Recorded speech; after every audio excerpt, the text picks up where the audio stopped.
নমস্কাৰ বন্ধুসকল আমি অসম টেটকে ধৰি 2021 বৰ্ষৰ অসম চৰকাৰৰ বিভিন্ন পৰীক্ষাৰ বাবে প্ৰয়োজনীয় সম্ভাৱ্য প্ৰশ্নোত্তৰ সম্পৰ্কে আলোচনা কৰি আছিলোঁ। এই সম্পৰ্কে এইটো আমাৰ একাদশ ভিডিঅ'।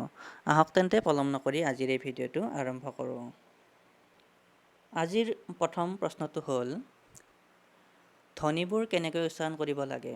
ক ডাঙৰকৈ, খ সৰুকৈ, গ বুজি পোৱাকৈ, খ সঠিকভাৱে। ইয়াৰ শুদ্ধটোতো হ'ব খ সঠিকভাৱে। নেক্সট কুৱেশ্যন, অৰ্থশাস্ত্ৰ কাৰ শাসনকালত ৰচনা কৰা হৈছিল? ক মগধ, খ মৌৰ্য, গ নন্দক, খ চাকিয়ান। ইয়াৰ শুদ্ধটোতো হ'ব খ মৌৰ্য। নেক্সট কুৱেশ্যন, অজন্তাৰ চিত্ৰ ভাস্কৰ্যই বৰ্ণনা কৰিছে? ক হিন্দু ধৰ্মৰ কথা, খ বৌদ্ধ ধৰ্মৰ কথা, গ জৈন ধৰ্মৰ কথা, খ মুছলিম ধৰ্মৰ কথা। ইয়াৰ শুদ্ধটোতো হ'ব খ বৌদ্ধ ধৰ্মৰ কথা। নেক্সট কুৱেশ্যন, গায়ত্ৰী মন্ত্ৰৰ ৰচক কোন? ক অত্ৰি ঋষি, খ ভৰদ্বাজ ঋষি, গ বিশ্বামিত্ৰ ঋষি, খ বাল্মীকি ঋষি। ইয়াৰ শুদ্ধটোতো হ'ব গ বিশ্বামিত্ৰ ঋষি। নেক্সট কুৱেশ্যনটো, আমিৰ খুশ্ৰুৱে ব্যৱহাৰ কৰা যন্ত্ৰবিধ আছিল? ক চেতাৰ, খ চৰোদ, গ টেৱেল, খ বাঁহী। ইয়াৰ শুদ্ধটোতো হ'ব ক চেতাৰ। নেক্সট কুৱেশ্যনটো হ'ল জাতিভেদ প্ৰথাৰ ভিত্তি আছিল? ক জন্ম, খ ধৰ্ম, গ বিশ্বাস, খ কৰ্ম।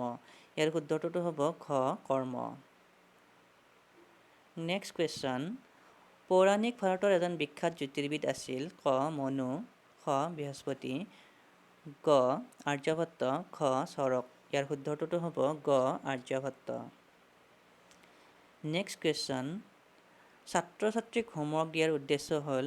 ক হাতৰ আখৰ পৰীক্ষা কৰা, খ পাঠ মনত ৰখাৰ উদ্দেশ্যে, গ শিক্ষণৰ প্ৰতি অভিৰুচন বৃদ্ধিৰ বাবে, খ পঢ়া মুখস্থ কৰাৰ বাবে।